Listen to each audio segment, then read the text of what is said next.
They say history remembers victories. But sometimes, it remembers something else. Moments that shouldn't have happened at all. November 25th, 1177. The air is dry, heavy, waiting. Somewhere in the distance, thousands of hooves grind against the earth, a low thunder that never stops. Dust rises like a wall, swallowing the horizon until sky and ground blur into one endless gray. And standing against it is a boy, 16 years old. His body is already failing him. Beneath layers of armor and cloth, his skin is breaking apart. His fingers no longer respond the way they should.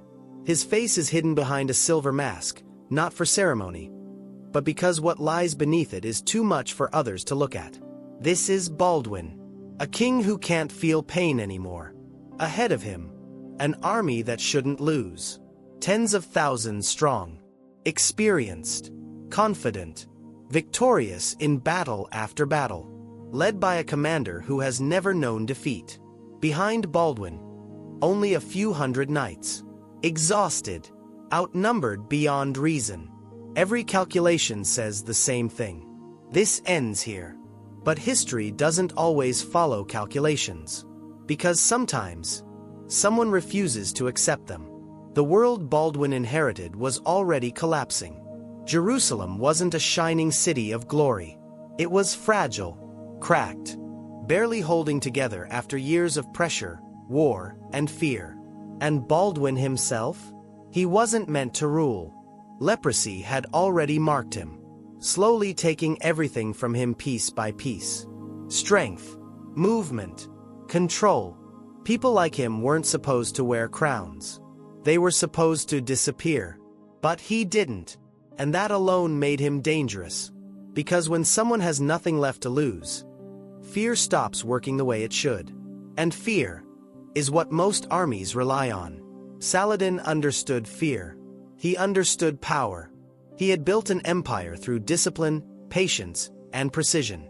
He didn't rush. He didn't gamble. He made the correct decision. Every time.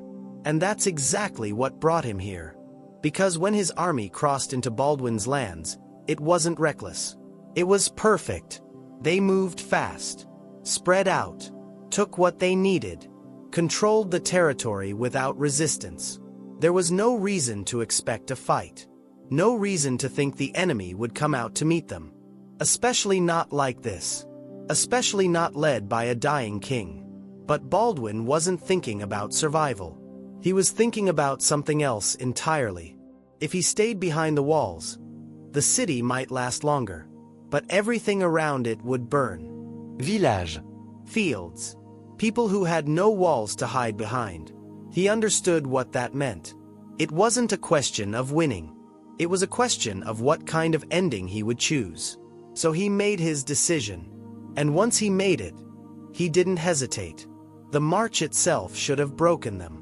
Exhaustion, heat, fear creeping in with every mile. Men whispering to each other, wondering if they were riding toward glory, or just riding toward death. But every time doubt started to rise, they looked at him. A king who shouldn't even be able to sit upright. Still leading from the front. Still moving forward.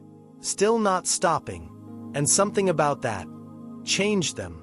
Because fear doesn't disappear. It transforms. And now, it was turning into something sharper. Something louder. Something that pushed them forward instead of pulling them back. When Saladin finally realized what was happening, it was already too late.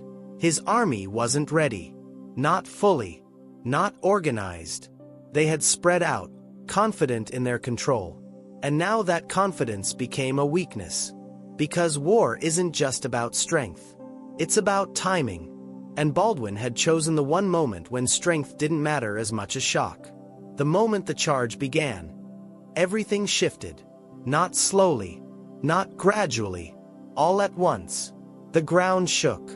Horses surged forward, steel lowered, and a force that should have been too small to matter suddenly became impossible to ignore. Because they weren't charging like men expecting to survive. They were charging like men who had already accepted death and decided to take something with them. That changes everything. Because when someone stops fearing the outcome, they become unpredictable. And unpredictability breaks even the strongest systems. The first impact wasn't just physical. It was psychological. A line that should have held, didn't.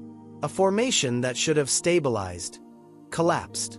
Confusion spread faster than commands could fix it. And once confusion starts, it spreads like fire. Men look left, look right, see movement where there shouldn't be movement, see retreat where there shouldn't be retreat. And suddenly, the idea of defeat becomes real, not because it should be, but because it feels like it is. And once that feeling takes hold, it's already too late. Baldwin didn't slow down. He couldn't feel his body breaking, so he kept going, kept pushing, kept driving forward in a way no one expected. And the men behind him followed, because in that moment, he wasn't just a king. He was proof. Proof that the impossible could happen. Proof that the outcome wasn't decided yet. Proof that fear wasn't the only thing controlling the battlefield anymore. And once that belief spreads, numbers stop mattering the way they used to. The army that had come expecting victory started thinking about survival, started thinking about escape, started thinking about getting away from something they couldn't explain. And that's when it ended. Not with a single moment, not with a clear line, but with collapse. The kind that happens from the inside out. By the time it was over, the battlefield was silent, or as silent as something like that can be. Bodies scattered, armor broken, the dust settling slowly over everything that had just happened. And in the middle of it all, a king who had given everything his body had left. Maybe more than it should have been able to give. He didn't win because he was stronger. He didn't win because he had better resources. He won because he made a decision no one else would make. He stepped into something that didn't make sense, and refused to turn back. And for a moment, that was enough. But history doesn't stop at moments, because even victories like this have a cost. His body paid for it. His time was limited. And the world he held together wouldn't stay that way forever. But that doesn't erase what happened. Because for one day, against every expectation, against every calculation, against everything that said it couldn't be done, it happened anyway. And that's the part people remember. Not just the battle, but the choice. Because sometimes, history isn't shaped by power. It's shaped by someone who looks at impossible odds and decides they don't matter.